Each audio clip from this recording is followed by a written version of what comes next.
नमस्कार। आज हम गणेश भगवान के 12 नाम के गुणों में से उनके 11 नामों के बारे में जानेंगे, जो इस प्रकार है। उनका दूसरा नाम है एकदंत।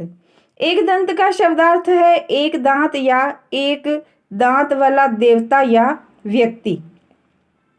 मैं समझती हूँ एकदंत व्यक्ति ही देवता बन जाता है।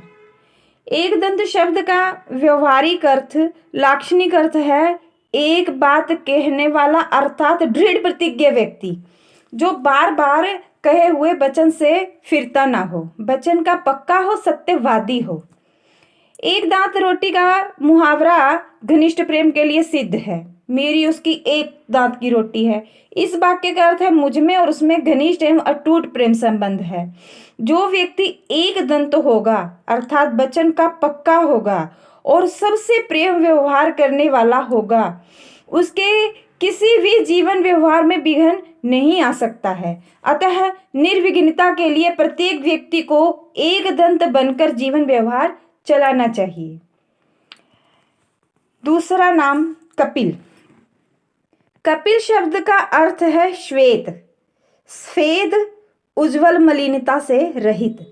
जिस व्यक्ति का मन मलिन नहीं, जिसके जीवन की श्वेत चादर पर किसी अवगुण का धब्बा नहीं, जिसका व्यवहार शुद्ध है, साफ है और जो शरीर और वस्त्रों को भी स्वच्छ रखता है, उसके जीवन में विघ्न नहीं आ सकते हैं।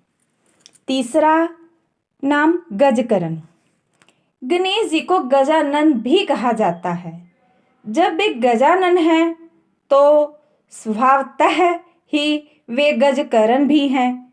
फिर भी उनको गजकरण विशिष्ट रूप से कहने का भाव यह हो सकता है कि हाथी के कानों की दृष्टि से बहुत सावधान रहता है। उसके कान पंखों की तरह हर समय हिलते रहते हैं। गजकरण बनने का भाव यही है कि जो व्यक्ति कानों का कच्चा नहीं, अर्थात किसी की निंदा चुगली नहीं सुनता, हर एक व्यक्ति की बात पर सहसा विश्वास नहीं कर लेता और जो चारों ओर के वातावरण में कौन कैसी बातें कर रहा है, किस विषय की चर्चा कर रहा है आदि बातों का ध्यान रखता है, उसके जीवन में विघ्नों के आने की संभावना ही नहीं रह जाती। अतः निर्विघ्नता के लिए गजकरण होना आवश्यक है। चौथा, लंबोदर। इस शब्द का अर्थ है बड़े पेट वाला, लंबी तोद वाला नहीं। हम व्यवहार में प्रायः इस मुहावरे का प्रयोग करते हैं कि मेरा पेट बहुत बड़ा है, अर्थात मैं किसी की जो बात सुन लेता हूँ उसको सहसा किसी के सामने प्रकट नहीं करता, उसको मन में ही रखता हूँ। अर्थात गंभीर स्वभाव वाले व्यक्ति को ही लंबोदर कहा जा सकता है और लंबोदर व्यक्ति ही समाज में सम्माननीय माना जाता है। जो व्यक्ति किसी बात को पचा नहीं सकता, झट उगल देता है, उसके जीवन में विघ्नों का प्रवेश सहज ही हो जाता है। अतः निर्विघ्नता के लिए लंबोदर बनिए। छठवां, बिकट। वैसे तो इस शब्द का अर्थ है भयंकर एवं कठिन, परंतु प्रस्तुत प्रकरण में इसका अर्थ रोवदाव वाला भी किया जा सकता है। इस संसार में सर्वथा दीनहीन एवं निरीह बनकर भी काम नहीं चलता। यहाँ दीनहीन को सभी दबा लेते हैं। अतः प्रत्येक व्यक्ति को जीवन व्यवहार में सफलता के लिए कुछ विकट अर्थात रोवदाव वाला भी बनकर रहना चाहिए। यदि विकट का अर्थ कठोर ग्रहण कर लिया जाए तो इसका अभिप्राय यह होगा कि कठोर परिश्रमी व्यक्ति का जीवन ही विघ्नों से बच सकता है। अतः निर्विघ्न जीवन के लिए कुछ विकट होना भी अपेक्षित है। एक महात्मा ने एक सर्प को उपदेश देकर कहा, किसी को डसना भयंकर पाप है, अतः डसना छोड़ दो। उसने डसना छोड़ दिया तो उस सर्प से दूर रहकर डरने वाले भी अब उसके पास आकर उसे पत्थर मारने लगे। कुछ दिन बाद वे महात्मा वहां से पुनः निकले और सर्प को घायल देखकर बोले, अरे तुम्हारी यह हालत? सर्प ने कहा, महात्मा जी आपने ही तो कहा था किसी को डसना नहीं। महात्मा गंभीर होकर बोले, नागराज, मैंने डसना मना किया था, किंतु फुकार मारते रहने से रोका तो नहीं था।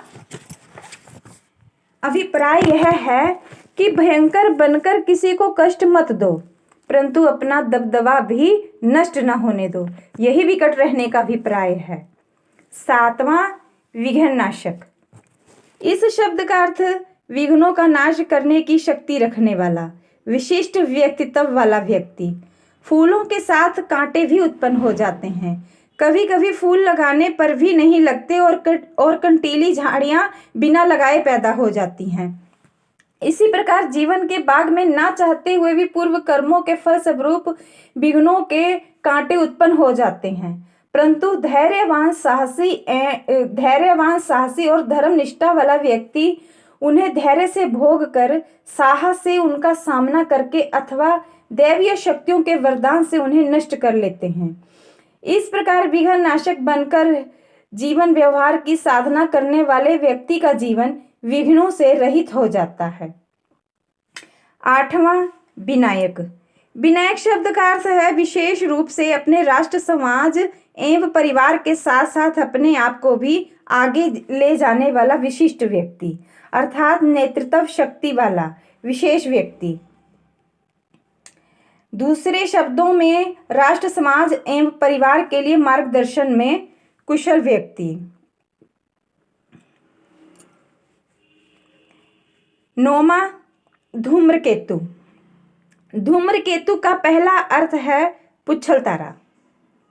जैसे पुच्छल तारे के उदित होने पर विपदाओं की आने की संभावना से सामान्य जनता भयभीत हो जाती है, वैसे ही जिसके दर्शन मात्र से देश, जाति और समाज को कष्ट पहुंचाने वाले विरोधी तत्व भयभीत हो जाते हैं, उस व्यक्ति को धूम्रकेतु कहा जाता है। इसका अभिप्राय यह भी हो सकता है कि जैसे धुएं की गति सदैव ऊर्ध्वगामिनी होती है, वैसे ही जिसके केतु अर्थात यश की गति सदैव ऊर्ध्वगामिनी होती है, जो अपने अच्छे गुणों के कारण ही विख्यात होता है, उसे धूम्रकेतु कहा जाता है। ऐसे व्यक्ति की सभी सहायता करते हैं, अतः उसके जीवन में विघ्नों का प्रवेश नहीं हो सकता। गणाध्यक्ष। 10वां, गणाध्यक्ष। गणाध्यक्ष शब्द का अर्थ है अपने समूह का प्रमुख, अर्थात जिसकी आज्ञा एवं अनुशासन को सभी सादर स्वीकार करते हों। इस प्रकार अनुशासन शक्ति से संपन्न व्यक्ति ही गणाध्यक्ष कहलाता है। जहाँ सभी व्यक्ति बड़ों की आज्ञा का पालन करते हों और अनुशासन में रहना पसंद करते हों, संगठित हों, वहाँ विघ्न आते हुए भी भयभीत होते हैं। गणाध्यक्ष के पास विघ्न नहीं आ सकते हैं। 11वां, भालचंद्र। जिसके मस्तक पर चंद्र हो उसे भालचंद्र कहा जाता है। चंद्र शब्द उज्जवल यश और कीर्ति का प्रतीक है, अर्थात जिसके मस्तक पर यश का टीका लगा हो उसे भालचंद्र कहा जाता है। भालचंद्र भगवान शिव जी को भी कहते हैं। जो व्यक्ति सबके लिए भालचंद्र अर्थात शिव के समान कल्याणकारी हो, शिव रूप हो, स्वयं नग्न रहकर भी संसार को सब कुछ देने की भावना संजोए रहता हो, उसे भालचंद्र कहा जाता है। भालचंद्र व्यक्ति के पास विघ्न कैसे आ सकते हैं? 12वां, गजानन। सामान्यतः गजानन का अर्थ है जिसका मुख हाथी जैसा हो, किंतु मानव धड़ पर हाथी का सिर जोड़ने पर बने देवता का नाम है गजानन, जिन्हें गणेश जी भी कहा जाता है। मानवीय शरीर की लघुता और हाथी के शरीर की विशालता का वैषम्य ऐसा है जो आकृति को चिंतनीय बना देता है। यद्यपि विद्वानों ने इस विषय पर अनेक ग्रंथ लिखे हैं, परंतु सामान्य विचार इस प्रकार व्यक्त किया जा सकता है कि हाथी के समान विशाल भाल वाले व्यक्ति को गजानन कहा जा सकता है। विशाल मस्तक मानवीय सौभाग्य का प्रतीक माना जाता है। सौभाग्यशाली मस्तक वाला व्यक्ति ही विघ्नों से मुक्त रह सकता है। शकुन शास्त्र के अनुसार सामने से हाथी का मिलना शुभ माना जाता है। इसी प्रकार जिस व्यक्ति का मिलन सदैव कल्याणकारी हो उसे गजानन कहा जाता है। हाथी और लक्ष्मी का संबंध प्रसिद्ध है। जिसका मस्तक हाथी के समान होगा उसका लक्ष्मी से धनवान होने से संबंध भी आवश्यक होगा, अर्थात वह धनवान होगा ही। धन की शक्ति अनेक विघ्नों पर विजय प्राप्त कर सकती है। गणेश जी के नामों को गुणापेक्षित उपयुक्त विचारों के अनुसार उनके गुणों को अपने जीवन में उतारने वाले व्यक्ति के पास विघ्न नहीं आ सकते, ऐसा मेरा विश्वास है। मेरा विश्वास कहाँ तक उचित है, इस पर विद्वानों के विचार आमंत्रित हैं। धन्यवाद।